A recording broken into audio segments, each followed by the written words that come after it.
como ele gostava, quando pequeno, ele não sei por que ele gostava de pôr fogo nas coisas.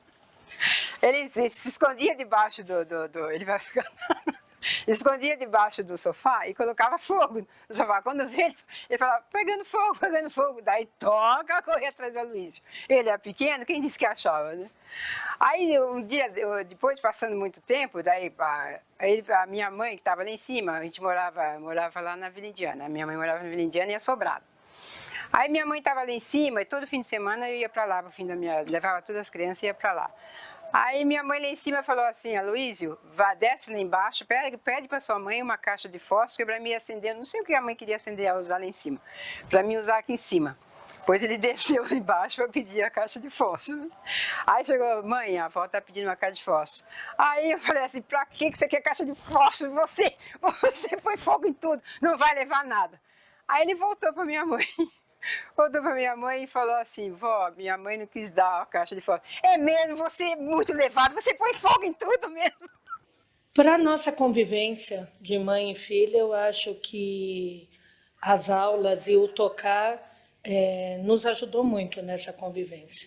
Que às vezes, por ser uma adolescente, é um pouco mais difícil, mas através da ritualística do toque, do atabaque, me ajudou também a entender um pouco ela.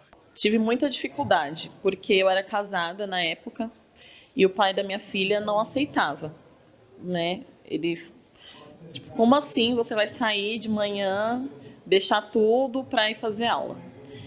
E eu tive que ser muito persistente, porque minha família não aceitava. Aí eu ia deixar com a minha mãe a minha filha, aí ela meio que também tentava tesourar. E quanto a ser mulher, muitas pessoas falavam, nossa, mas no candomblé mulher não toca atabaque. Foi uma coisa inexplicável e muito doida para mim até hoje, porque o Fábio nunca se interessou em ir ao templo ou tocar atabaque, e muito menos tocar atabaque. E um belo dia, numa segunda-feira, há uns 4 anos atrás, uns 3 anos atrás, estou eu tocando e eu vejo meu filho entrando. E aí eu já logo pensei, aconteceu alguma coisa. E aí não, ele simplesmente disse que queria assistir, eu tocar. Eu fiz o curso junto com ele para incentivá-lo também, porque ele era jovem, ele tinha 11 anos. E fiz o curso junto com ele para que ele pudesse estar lá sempre. E eu acho muito bacana quando ele diz assim, mãe, você podia tocar desse jeito, você podia fazer assim. Só que eu sou canhota, então é uma dificuldade maior, né? Para quem é canhoto, que é tudo ao contrário. E ele tem paciência para me ensinar. Inclusive, ele aprendeu a tocar com a mão esquerda para me ensinar. Bom, eu gosto muito de tocar no modo geral. Eu, onde tem um barulho, eu gosto de estar no meio. Então, quando eu busco a história do que eu toco, na verdade, eu estou buscando a minha história. Então, é um resgate. Para mim, é um resgate. Foi um resgate e é um resgate. Eu fiquei durante muito tempo sem saber qual era o meu lugar no mundo. E aí, eu comecei a tocar instrumentos de percussão. E eu resolvi voltar a estudar também, porque já fazia um tempo que eu tinha terminado a faculdade e tal.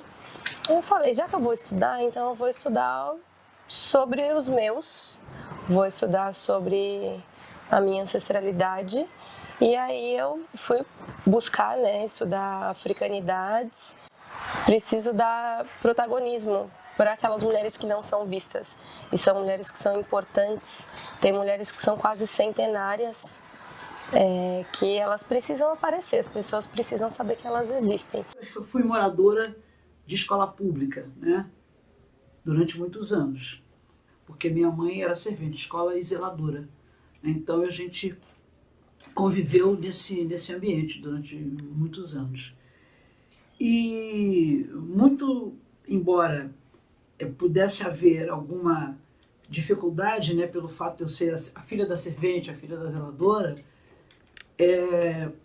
contrariamente, eu sempre fui uma aluna que tive observação das professoras de ser uma menina que se interessava, que era uma menina esforçada, né, que tirava notas boas. Naquele tempo existia um gráfico, né, que era verde, amarelo e vermelho.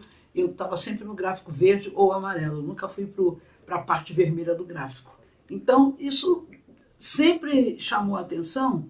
Por quê? Porque eu era uma menina negra e filha da servente, entendeu? Então, isso aí é essa coisa do Brasil, né? Ah, mas que maravilha, a filha da servente sabe ler. A família, às vezes, tenta te brecar, assim, né? Nossa, você já é mãe, tá deixando o filho pequeno para fazer aula de atabaque. Mas eu persisti e deu tudo certo.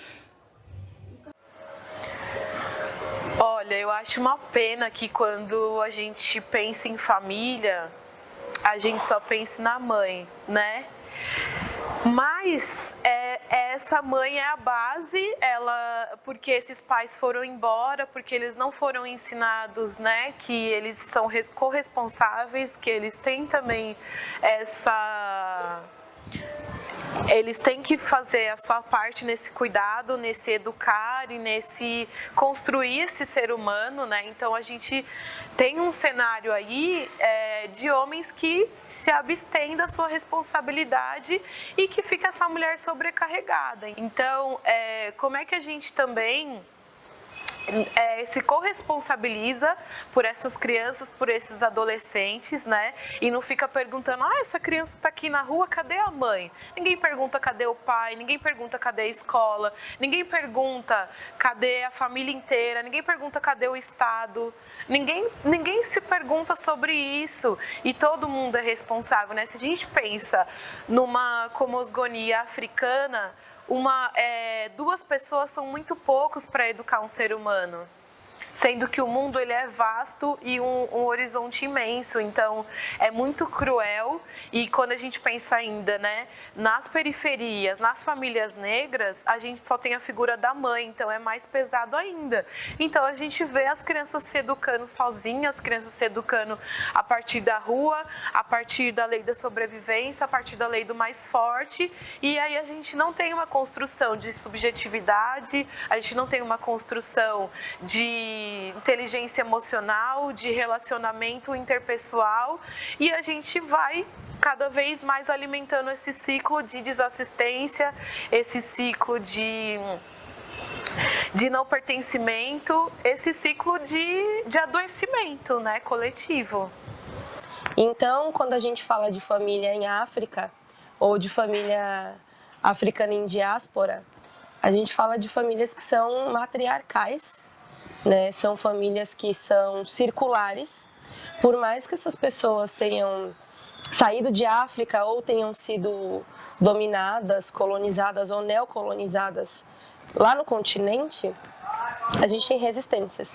Então a cultura de terreiro, eu vejo que ela é pautada na mãe, né? Seja ela na Umbanda, seja ela no Candomblé Jeje, no Queto, no Nagô, seja na Jurema, né?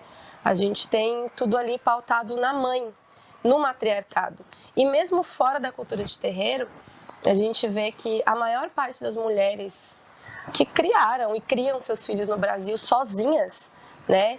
Elas são mulheres negras. Olha, depois que ela iniciou, teve uma mudança muito significativa, porque ela passou a ser uma pessoa mais atenciosa, dedicada, disciplinada, não que eu não desse, mas uma coisa a gente dá, outra coisa é o que eles absorvem, né? Às vezes a gente dá algo e é pouco que absorvem.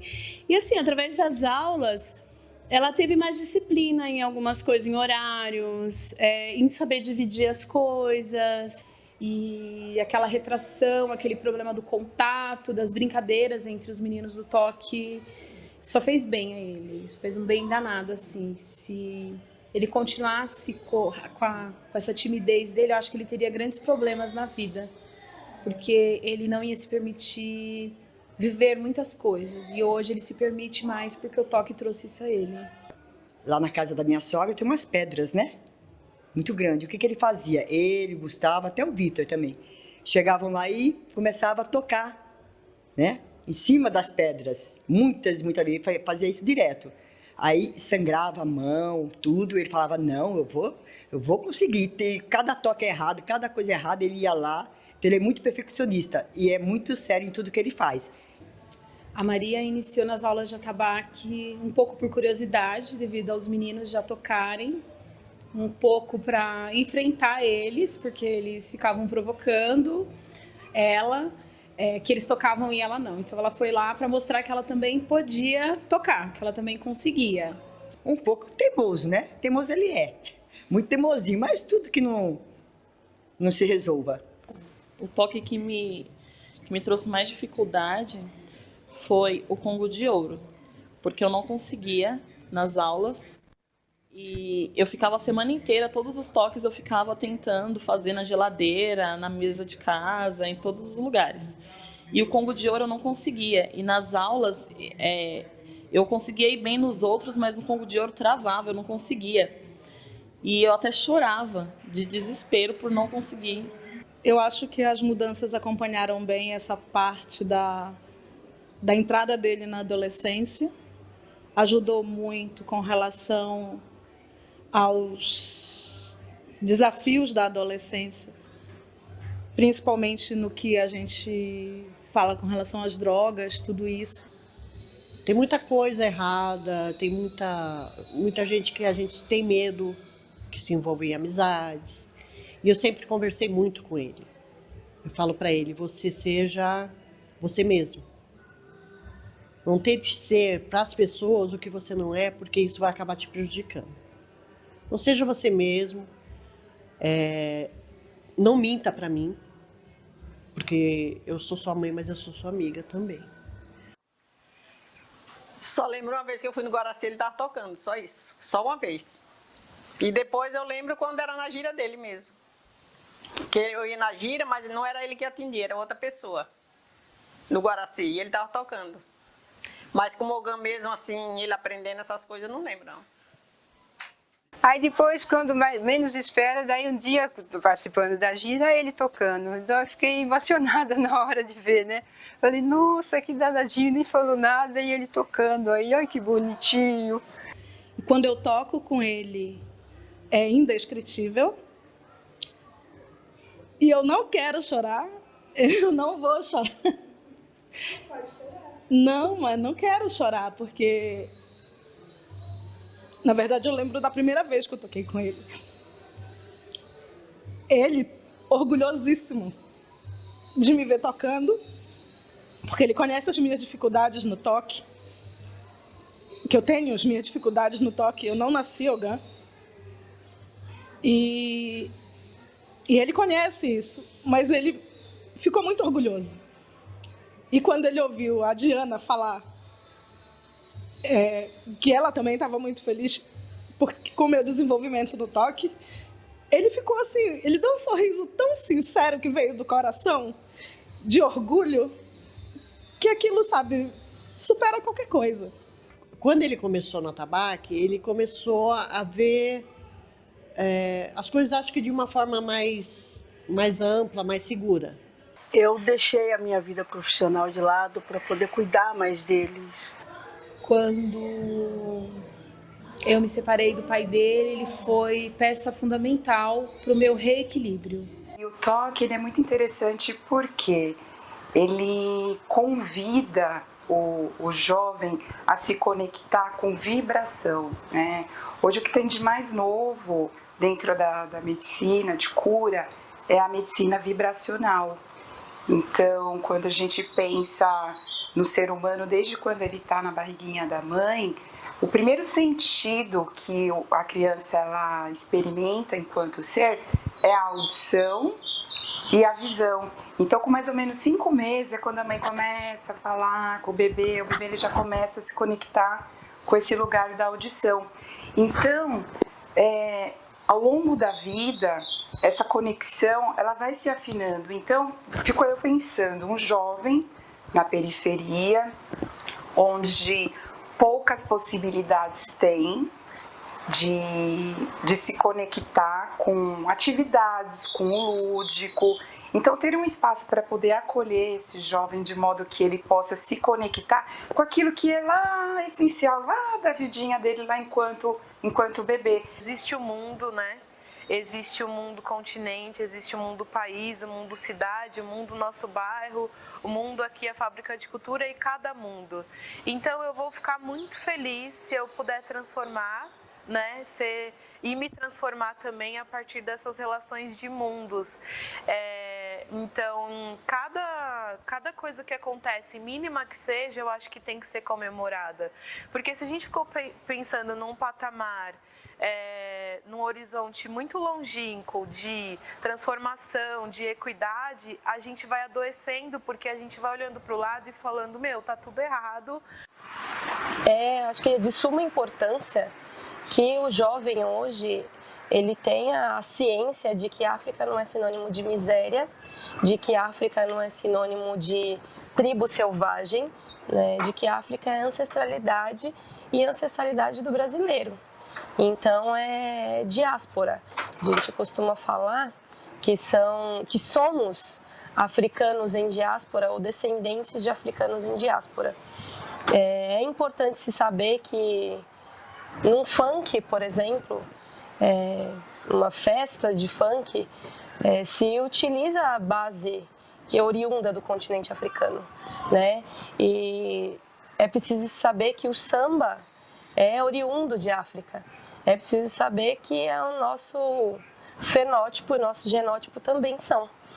E parar de ver isso como algo separado, parar de desmembrar, de achar que a África é um lugar isolado, miserável, que tem pessoas sem cultura. Tudo meu é baseado em 6 palavras. As palavras que a minha mãe me ensinou, né? Minha mãe está com 96 anos agora. Que é bom dia, boa tarde, boa noite, com licença, por favor e muito obrigada. Essas 6 palavras, elas são permanentemente presentes na minha vida. Eu não faço nada sem pedir por favor, eu não faço nada sem dizer, as pessoas fazem as coisas para mim, eu digo obrigada, sabe? O fato de você, de repente, tirar essa caixinha daqui para cá, se eu pedir a você, olha, tira essa caixinha daqui, obrigada, tá, meu filho? É assim. As mães